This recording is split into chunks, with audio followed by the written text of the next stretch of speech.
Today we're going to make roasted garlic. Super easy, only 2 ingredients. The only thing you have to do is keep a careful eye on the garlic as it's roasting. Other than that, it's going to be perfect. All you need is some sort of pan. We use a bread pan to provide a little bit of depth. Some heavy-duty aluminum foil. You can use regular aluminum foil as well. Some peeled garlic and regular old olive oil. So a couple of tricks here. Well, maybe one, the biggest trick. If you can find peeled garlic, use it. Peeling garlic there are lots of tricks on how to peel it faster. This is super easy to use.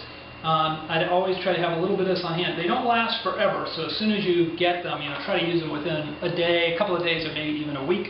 And that's what makes this so easy to do. Okay, so I'm going to take a little bit of aluminum foil, say something 1.5 long. And we're going to make a little bit of a boat here. Come on over, so you can see. Just placing the aluminum foil on top of this bread pan.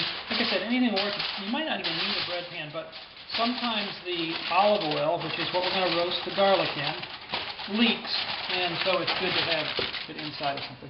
So I've just now pressed the aluminum foil into the bottom of the pan. I'm going to open up my peeled garlic. It comes sealed with a little plastic strip that I've already taken off. Just dump those in. You don't have to worry too much about it.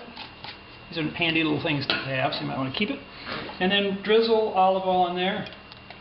Use plenty. It doesn't have to be fancy olive oil. Just enough to make sure that everything gets covered. That's quite a bit, but that'll work. Stir it around a little bit. You don't even have to use your hand if you don't like that sort of thing. Just make sure that they're all nice and covered in the olive oil.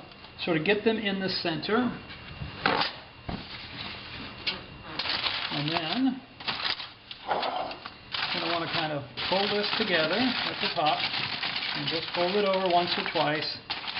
You don't have to worry about this being very fancy. We are going to have to open it up every once in a while to check on it. You can see how we made a little boat now that sits in here. That's good. That's enough room for things to be shaken up. We're going to take this and we're going to put it in an oven at 375. We're going to let it roast for maybe a total of 45 minutes, something like that. I'll check this about 20 minutes from now to see how it's doing. Again, you want to kind of sneak up on whatever you want. You can do these on the grill as well. You have to watch the temperature there. 375 in the oven. We'll check in about 20 minutes. Okay, it's been about 20 minutes. We're going to check and see how the roasted garlic's doing. Come on this way. It's a little crowded in here. We have a really old house with a beautiful oven that doesn't work, so we had to install another oven in our pantry. I'm going to pull this out. Now you're going to see that I have a baking stone in here, and that's what we use for the bread. You probably have seen that. Let me just actually tell you what. Let's just grab this and take a look at it over here where we can have a better view. Okay, now remember, we're looking for these things to be golden or maybe a little past that, a little caramelized. This is only after about 20 minutes, so we're just going to take a look. Be careful, these things can be hot. Okay, that's perfect. You can see now these aren't cooked yet. They're not quite ready. I'm going to stir them around a little bit. Make sure the ones that are on the bottom get to the top. Fold it over again, pinch it closed. This can go easily another 20 minutes or a half an hour, so we'll pop it back in and we'll check back. Okay, it's been about 15 or 20 minutes since we last checked. Let's take another look at the garlic.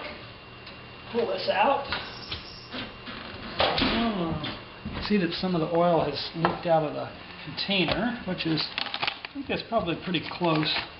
All right, we're going to take this out. You can do it more than this and get a little more caramelization, but that's going to be pretty good.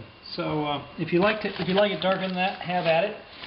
Just keep on looking at it though, because you don't want it to burn to a crispy crunch. So we've got just a nice white bowl here for presentation purposes. So just dump this in, just like that. And there you have it, roasted garlic. You can put a little more olive oil on it if you'd like. Perfect, let it cool, use it on crackers. You can mash it up, use it as a spread on sandwiches.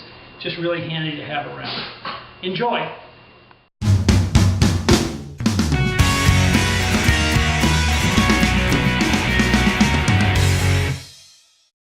No, sir.